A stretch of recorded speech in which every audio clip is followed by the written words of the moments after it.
Fala pessoal, bom dia, bom dia. Bom dia, Sara, bom dia, Caio, Júlia, Pedro. Tamo junto. Vamos esperar um pouquinho para ver se a galera entra. E aí a gente vai trabalhar o capítulo 12 e 13 hoje.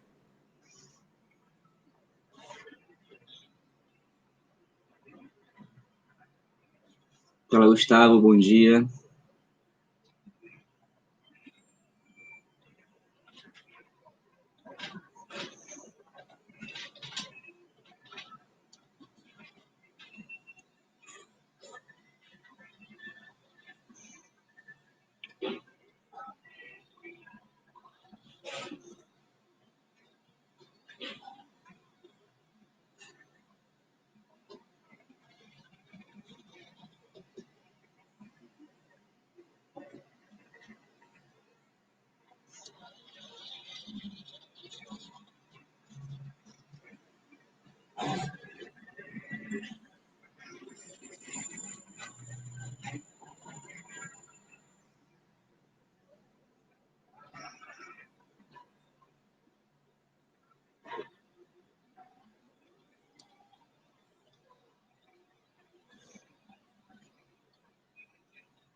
Então, pessoal, hoje a gente vai trabalhar União Europeia, tá?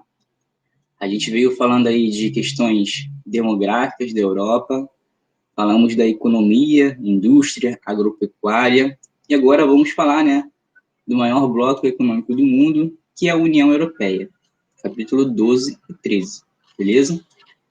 Vou esperar mais 2 minutinhos e aí eu começo a minha aula. Vou compartilhando minha tela com vocês e explicando o conteúdo, valeu?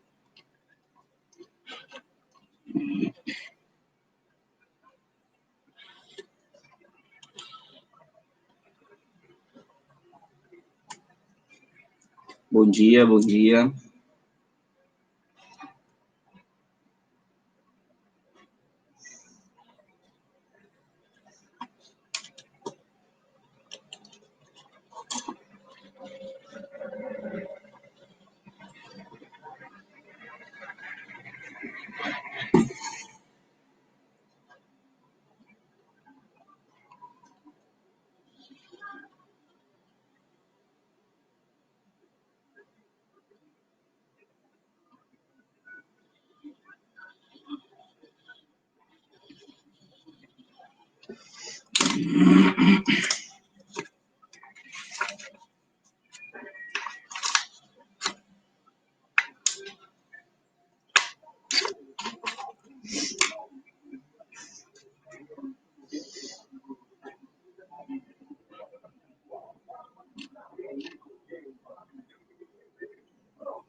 Então vamos lá, pessoal, vamos começar, tá? Lembrando que nos últimos 10 minutos, ou 15, eu vou fazer a chamada com vocês, beleza?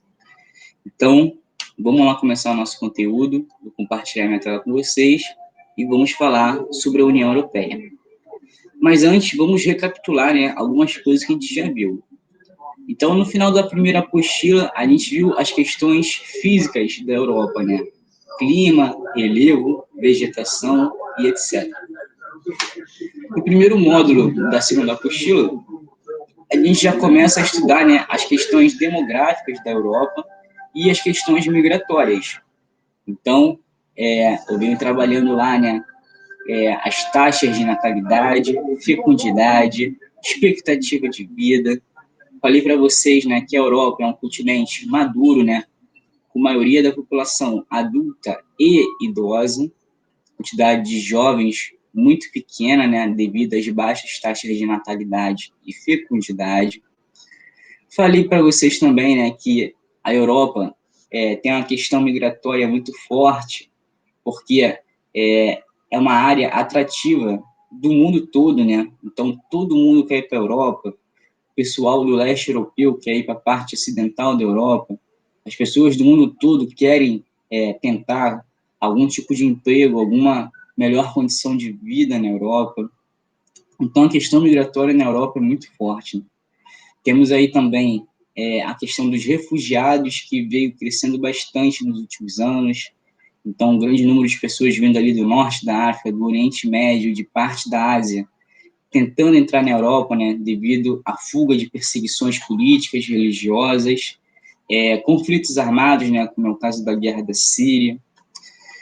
No capítulo 10, tratamos aí de alguns grupos separatistas, né? Falar de Europa não é falar de uma coisa homogênea. A Europa tem diferenças internas, tem etnias diferentes, então cada etnia é uma cultura diferente, uma língua diferente. Então há grupos ali dentro da Europa, né, que buscam a formação de um país próprio. Ali eu foquei muito com vocês, os bascos e os catalães, beleza?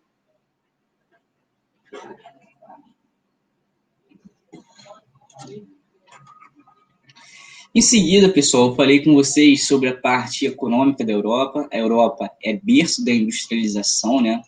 O processo de industrialização começa na Europa, lá com a Inglaterra, depois vai se espalhando para outros países, até alcançar os Estados Unidos, o Japão e depois o mundo todo. Então a gente vai perceber, né, que o continente europeu vai ser berço da industrialização, vai ter ali dentro dele, né, os países pioneiros da Revolução Industrial, que participavam da primeira e segunda Revolução Industrial. E a gente vai perceber, né, que atualmente o setor de tecnologia é muito grande na indústria europeia, né? A Europa tem aí a sede das principais multinacionais do mundo, né? Ou transnacionais, é a mesma coisa. Sede das principais empresas transnacionais do mundo.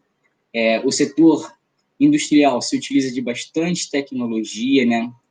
Claro que hoje as indústrias europeias estão espalhadas pelo mundo todo, mas as suas sedes continuam localizadas dentro da Europa. Mas a gente percebe que as indústrias que estão dentro da Europa, né, fábricas, montadoras, etc., se utilizam de uma grande tecnologia. Então, a Europa necessita, né, de uma grande mão de obra qualificada e a maioria dos imigrantes que chegam lá, né, são mão de obra não qualificada. Então, a gente vem percebendo também que a xenofobia, além desse preconceito, né, tem muito a ver com a questão econômica, que vai aumentando, né, a disputa ali de vagas por emprego. Falei também da questão da agricultura e pecuária, né, da Europa, que recebe bastantes subsídios, ou seja, o governo acaba arcando com parte das despesas, né, desse setor aí da economia, que é a agropecuária, para conseguir ser mais competitivo, né? Porque a agropecuária europeia não tem como ser comparada com a agropecuária do continente americano, do continente asiático, né? Com grandes países aí que fornecem matérias-primas e alimentos para o mundo todo. Então, era esse panorama que eu queria fazer com vocês, e hoje a gente vai trabalhar o bloco econômico União Europeia, que é o maior bloco econômico do mundo, que surgiu para fazer frente, né, com os Estados Unidos, principalmente ali nos anos 90. Mas falar de União Europeia, pessoal, é falar de uma história que vem lá do período pós-Segunda Guerra Mundial. A partir da reconstrução, né, da Europa, com o fim da Segunda Guerra Mundial, a gente vai perceber que os países vão começar a se aproximar, até que por volta ali da década de 1990 vai surgir, de fato, né, a União Europeia, e aí esse bloco vai começar a evoluir. E eu vou falar um pouco dessas evoluções que nós podemos notar. Então, vou compartilhar minha tela com vocês aqui e vamos começar.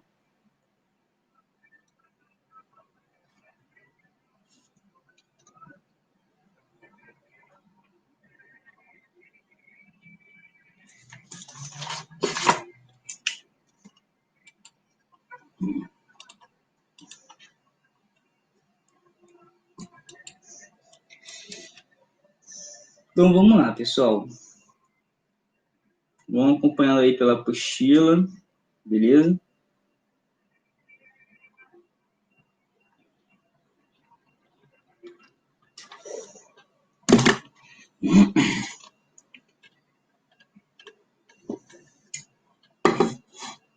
União Europeia, construção do bloco, beleza? Depois eu vou falar os panoramas atuais do bloco, capítulo 13. E vamos realizar alguns exercícios, tá? Vou passar o gabarito para vocês daqui a pouquinho também.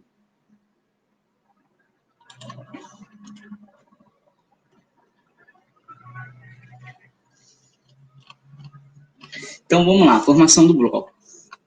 A Europa é um continente historicamente muito conturbado. Nas aulas de história é fácil perceber que o desenvolvimento europeu aconteceu de forma muito agressiva e que em poucos séculos o território mudou muitas vezes de configuração. Muitas guerras aconteceram e no século XX, duas em especial foram marcantes, a Primeira Guerra Mundial e a Segunda Guerra Mundial. Lembrando que essas guerras, né, foram em território europeu, então os países ficaram muito destruídos, né? Ambas foram capazes de rapidamente reconfigurar a Europa, em alguns casos, como Itália e Alemanha, criar identidades pautadas em extremo nacionalismo, gerando contínuas alterações em todo o sistema político. No entanto, a expansão alemã e sua posterior derrota na Segunda Guerra deixaram bem claro que o continente europeu não poderia prosseguir com tantos conflitos. A conjuntura era outra, a bipolaridade. Então, com o fim da Segunda Guerra Mundial, começa a Guerra Fria, e aí, né, o mundo bipolar, aquela lógica que a gente já estudou. A bipolaridade provocada pela Guerra Fria ficou marcada pela divisão da Alemanha e de Berlim pelos vitoriosos. A Europa acabara se dividindo também entre países ocidentais e orientais, capitalistas e socialistas. Então, a porção capitalista ocidental da Europa, com o apoio dos Estados Unidos, organizou-se. Além de países como Bélgica, Holanda, Luxemburgo já estarem se organizando em uma economia de bloco, os grandes investimentos do Plano Marshall que foi aquele plano, né, dos Estados Unidos de empréstimos para a reconstrução da Europa, tá? Então, após o fim da Segunda Guerra Mundial, né, os Estados Unidos ajudam na reconstrução da Europa com o Plano Marshall e ajuda na reconstrução do Japão, né, com o Plano Colombo, não se esqueçam disso. E a busca por novas estratégias de integração possibilitaram que outra parte da Europa formasse também uma economia de bloco com a idealização da Organização Europeia de Cooperação Econômica. A organização foi criada com o objetivo de buscar soluções para a reconstrução dos países europeus afetados pela Segunda Guerra Mundial. A Organização Europeia de Cooperação Econômica existiu entre 48 e 60, até ser substituída pela Organização de Cooperação e Desenvolvimento Econômico, OCDE, em 1950, buscando aumentar o comprometimento econômico feito a Declaração de Schuman. Então, pessoal, após o fim, né, da Segunda Guerra Mundial e o início aí do mundo bipolar, né, do contexto de Guerra Fria, nós percebemos que os Estados Unidos começam a reconstruir os países aliados, no caso a Europa com o Plano Marshall, e, pelo incrível que pareça, né, ele também ajuda a reconstruir o Japão, que foi inimigo dele durante a Segunda Guerra Mundial, através do Plano Colombo. Então, os Estados Unidos ele conseguiu lucrar, né, após o fim da Segunda Guerra Mundial, com esses empréstimos e a reconstrução desses países. Então, para a reconstrução desses países, né, através do Plano Marshall, Bélgica, Holanda, Luxemburgo e alguns outros países já começam a se aproximar um do outro de maneira econômica para poderem solucionar, né, e ver como é que vão fazer essa reconstrução de seus países. Então, tudo tem um começo ali, né, por volta dos anos 50, logo após o fim da Segunda Guerra Mundial com o Plano Marshall, tá, pessoal? Então, os países começam a se olhar, a se aproximar a partir desse período aí com o Plano Marshall, tá? O bloco econômico responsável pela primeira estruturação da atual União Europeia foi formada na década de 40, ainda no final da Segunda Guerra Mundial, com o objetivo de estabelecer um livre contato entre Bélgica e Holanda e Luxemburgo, esses três países. O tratado permitiu a criação do Benelux, Bélgica, Holanda e Luxemburgo, em 1948, possibilitando já, nesse período, a livre circulação de pessoas entre os países membros. A sede do Benelux é localizada em Bruxelas, mesma cidade-sede da União Europeia, tá? Então, o começo de tudo, né, começa com a aproximação desses três países aí, ó, Bélgica, Holanda e Luxemburgo, e eles permitiam também, né, a livre circulação de pessoas. Claro que isso de uma maneira muito tímida ainda, tá, pessoal? Nada como conhecemos hoje. Então, por volta de 1950, né, nós temos ali a chamada Comunidade Europeia do Carvão e Aço, tá? A Comunidade Europeia do Carvão e Aço, né, já é a aproximação de 6 países, né, para essa contínua reconstrução da Europa pós-Segunda Guerra Mundial, através do financiamento dos Estados Unidos do Plano Marshall, né? Então, essa aproximação agora, chamada de Comunidade Europeia do Carvão e Aço, vão ter 6 países: Alemanha Ocidental, França, Bélgica, Itália, Luxemburgo e Holanda.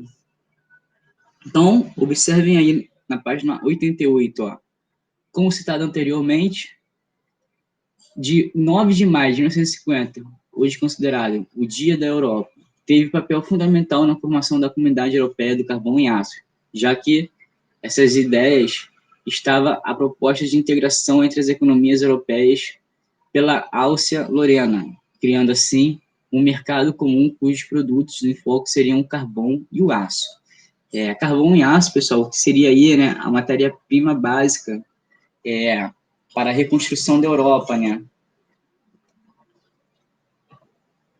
O carvão como fonte de energia e o aço como matéria-prima a ser utilizado pela indústria, na construção e etc. Beleza? Então, é essa lógica aí que eu quero que vocês prestem atenção, né?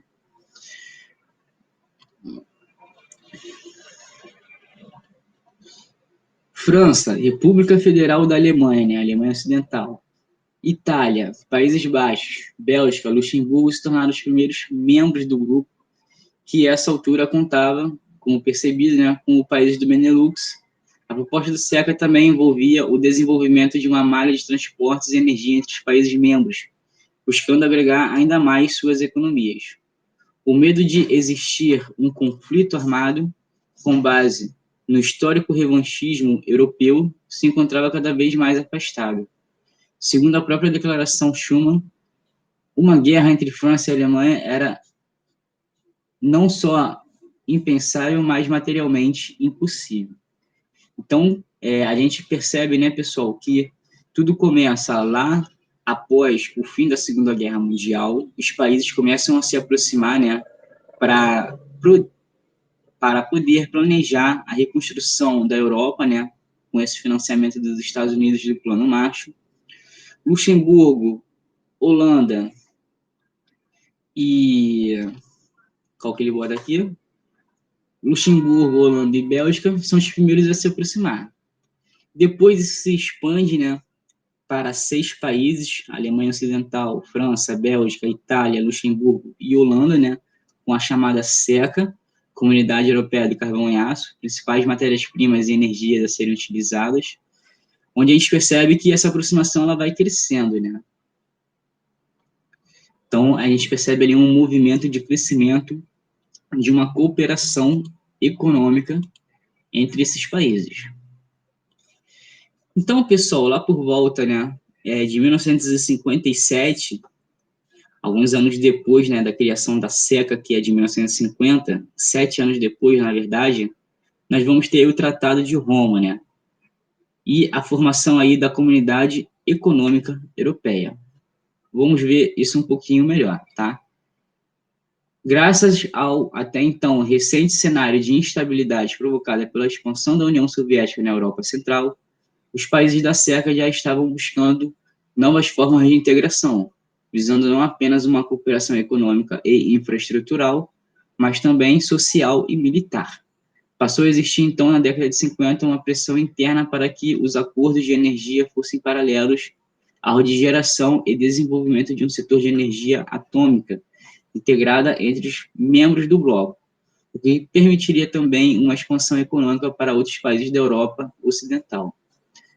Em 1957, mobilizado pela necessidade dessa integração, os países membros da CECA firmaram o Tratado de Roma, criando a Comunidade Econômica Europeia, também conhecida como Mercado Comum Europeu. A segunda parte do Tratado de Roma envolveu a criação da Comunidade Europeia de Energia Atômica, que permitiu aos membros criar um sistema de integração para o desenvolvimento de energia nuclear e expandir seus arsenais com progressos de armamento atômico como forma de promover um sistema de defesa com um eventual ataque do bloco socialista. No preâmbulo do bloco econômico, que era, ao mesmo tempo, uma união aduaneira e um mercado comum, estavam pontuados. Então, a gente percebe, né, que a CECA vai evoluindo, se torna a Comunidade Econômica Europeia, né, onde esses países se aproximam cada vez mais economicamente, começam a traçar planos também, né, para as questões energéticas ali dentro da Europa. Então, o que a gente percebe? Temos ali o início, né, de uma formação de um mercado comum e de uma união aduaneira. União aduaneira é união de fronteiras, né? É uma livre circulação de pessoas, e um mercado comum é uma taxação em comum entre os países membros daquele bloco. Então, os principais pontos que vocês devem saber, né? Está aí marcado para vocês. A necessidade de estabelecer fundamentos de uma união cada vez mais estreita entre os países europeus, assegurar diante uma ação comum o progresso econômico e social de seus países, eliminando barreiras que dividem a Europa, garantir a melhoria constante das condições de vida e dos trabalhadores de seus povos, reforçar a unidade de suas economias e assegurar o seu desenvolvimento harmonioso pela redução das desigualdades entre diversas regiões e do atraso dos menos favorecidos. Contribuir para a supressão progressista de restrições ao comércio internacional. Beleza? Então, depois vocês dão uma lidinha aí nessa página para ficarem atualizados.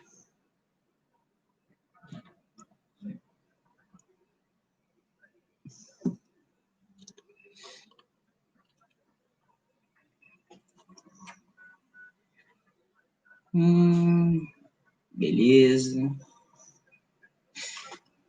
Então, pessoal, uma coisa que eu gostaria de destacar com vocês, né, é que desde a criação da CECA, Comunidade do Carvão Europeia, Carvão e Aço, né, em 1950, até os dias atuais, logo após a Segunda Guerra Mundial, né, até os dias atuais, a gente vem percebendo que essa aproximação europeia ela vem se expandindo, né, vem tendo características cada vez mais de um bloco econômico, vem tendo mais países adeptos também, né? Então, a gente vai perceber que, num período aí que vai, por exemplo, de 1970 até 1995, uma grande quantidade de países, né, entram no que seria hoje a chamada União Europeia, né?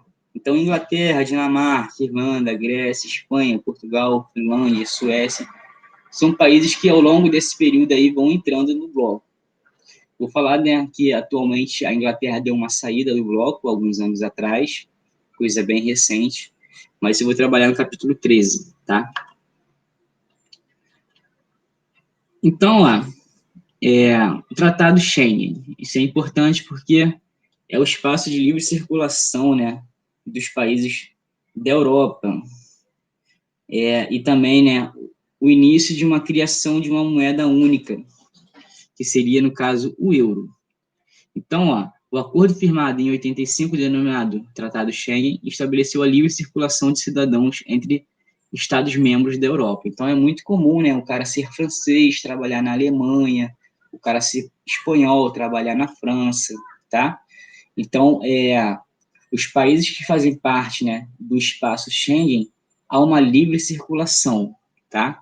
Então, as pessoas podem sair de um país e ir para o outro de maneira livre, sem precisar de passaporte nem nada, tá?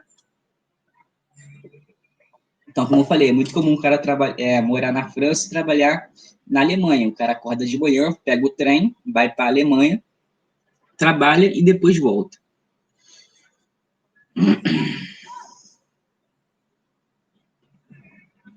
Os países envolvidos aboliram suas fronteiras internas a favor de uma fronteira externa única.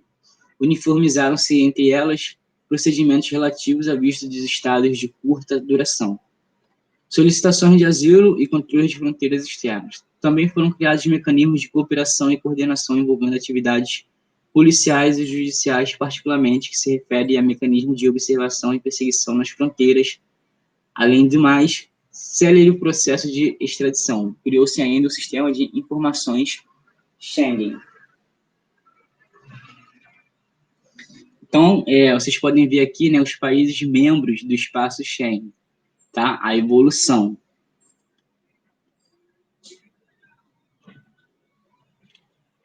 Então, nós temos aí, né, os países que começaram tudo aqui de laranjinha e os amarelos que foram entrando ao longo do tempo, beleza?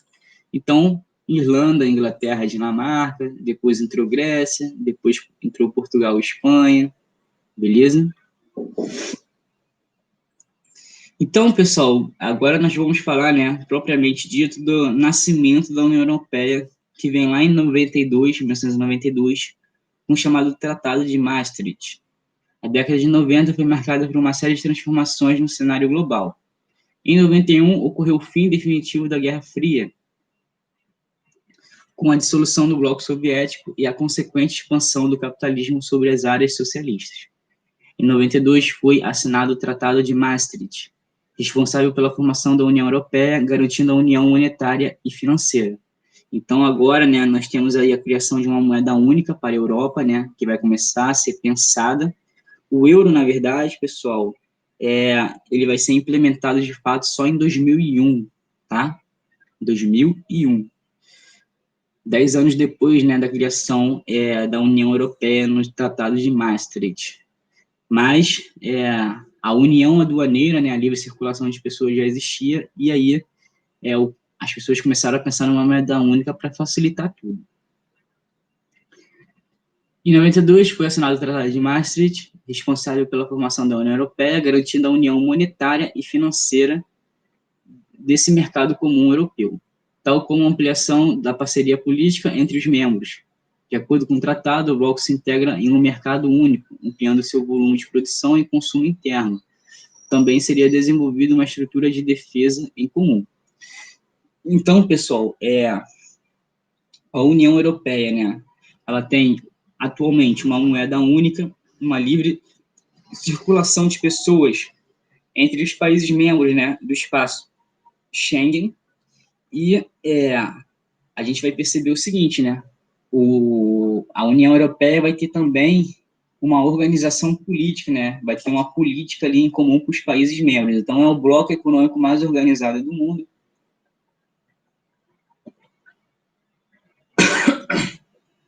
Possui até um parlamento próprio, né? Então, prestem atenção nesses aspectos. Para proporcionar uma mudança além da criação da moeda única, o euro, foi permitido a maior plenitude, a livre circulação de pessoas e mercadorias, sendo possível, assim, uma conexão mais eficiente entre os países. Em 95, a Áustria, Finlândia e Suécia aderiram ao bloco. No entanto, havia necessidade de uma criação de identidade para os europeus.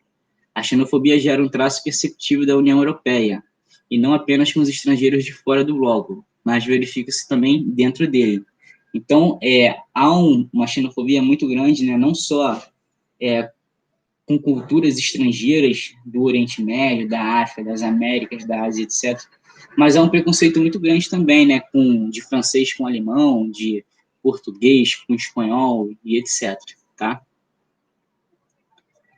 Então, foi criado o conceito de cidadão europeu, né, para conseguir ultrapassar essa barreira.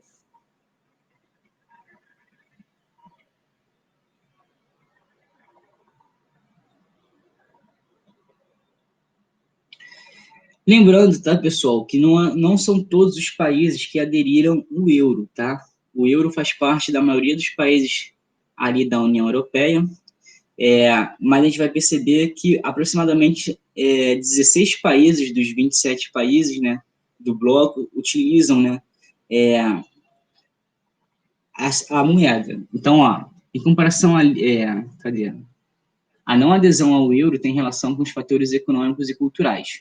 Mesmo tendo aderido ao bloco europeu em 73, o Reino Unido, né, optou por continuar com sua própria moeda, a libra esterlina, mantendo sua autonomia financeira, que pode ser usada para criar estratégia em caso de necessidade de regulação econômica. Em comparação com a libra esterlina, o Reino Unido nunca considerou vantajoso aderir ao euro, uma moeda que tem o dólar como principal parceira, e por ser recente poderia apresentar instabilidade. Além de questões culturais, também pesaram na decisão, pois os britânicos não apreciam a ideia de abandonar a libra, que sempre foi um dos grandes símbolos nacionais. Outros países da União Europeia não aderiram ao euro, como Dinamarca, Suécia, Bulgária, Hungria, Croácia, Polônia, Romênia e República Tcheca. Mesmo esses países tendo um motivo particular para não adesão, com a questão cultural da Inglaterra, havia todo certo receio que a perda da autonomia e possibilidade de valorização da moeda.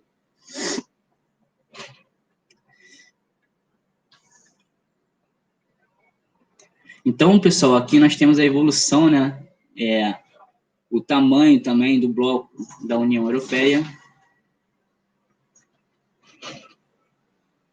Beleza? Todos esses países aqui são os que aderiram à União Europeia, os que aderiram de maneira mais recente. E vamos lá para o capítulo 13.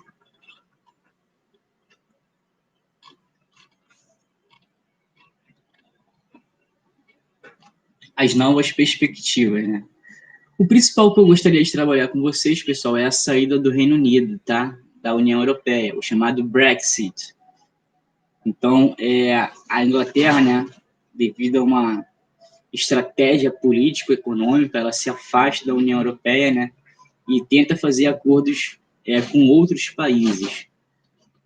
O Brexit é uma coisa muito recente, tá? Ainda precisamos entender um pouco melhor, mas vamos ver os desdobramentos disso, né, ao longo do tempo, com a saída do Reino Unido da União Europeia e as consequências que isso vai gerar. Ainda não é possível falar porque é uma coisa extremamente recente.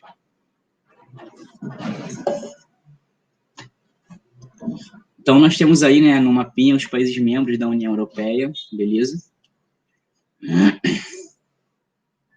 Aqui, ó, nos quadradinhos, vem mostrando, né, as colônias, até hoje, por incrível que pareça, os países europeus possuem colônias, né, eles chamam por um nome bonitinho, que é territórios ultramarinos.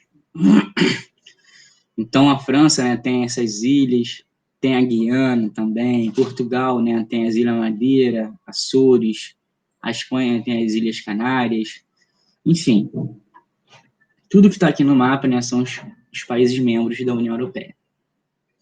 A União Europeia, como eu falei, né, tem uma política própria, tem um parlamento próprio, né. Percebemos que dentro da União Europeia não são todos os países que são extremamente desenvolvidos, né.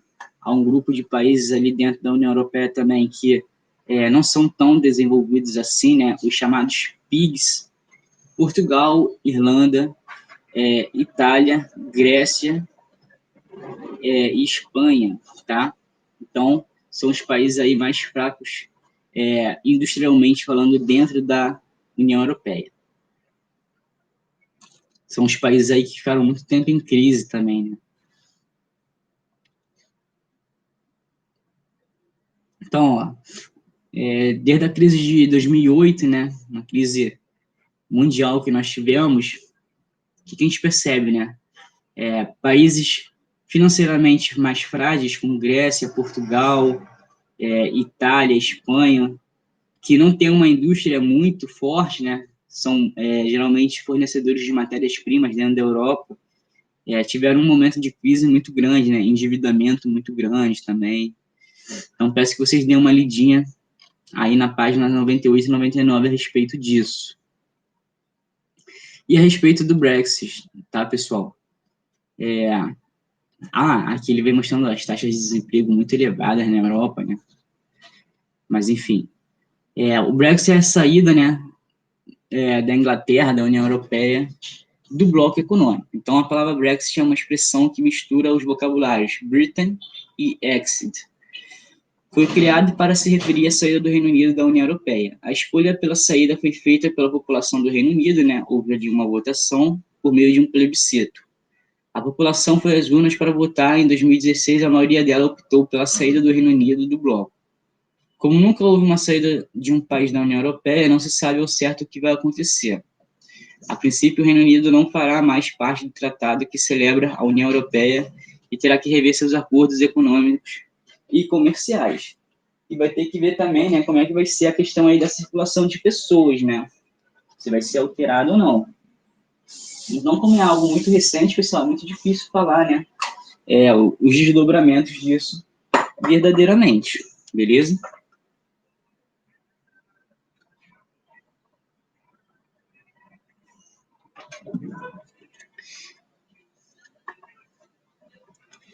Aqui nós temos uma relação, né, da União Europeia com os outros países do mundo, uma aproximação com o Mercosul, né? Então esses blocos vão se aproximando de outros blocos, né, para fazer acordos comerciais, porque isso é a intenção de um bloco econômico, facilitar o comércio, tá?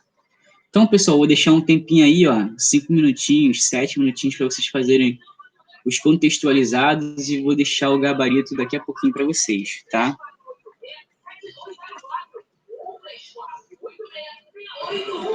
Ouve o que o pai de Valpene tem pra você.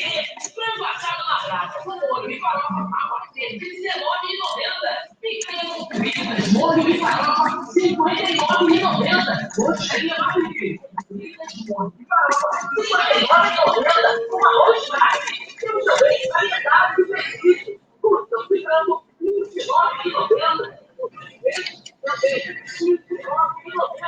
Então, galera, eu vou deixar aqui para vocês olharem, tá? Exercícios contextualizados da página 101 e 102. Daqui a pouquinho eu vou passar o gabarito para vocês e aí finalizamos nossa aula. Valeu?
Então, pessoal, vamos fazer a chamada. Deixa eu só passar o gabarito para vocês. A gente faz a chamada e aí a gente finaliza a nossa aula, tá bom? Então, deixa eu ver aqui.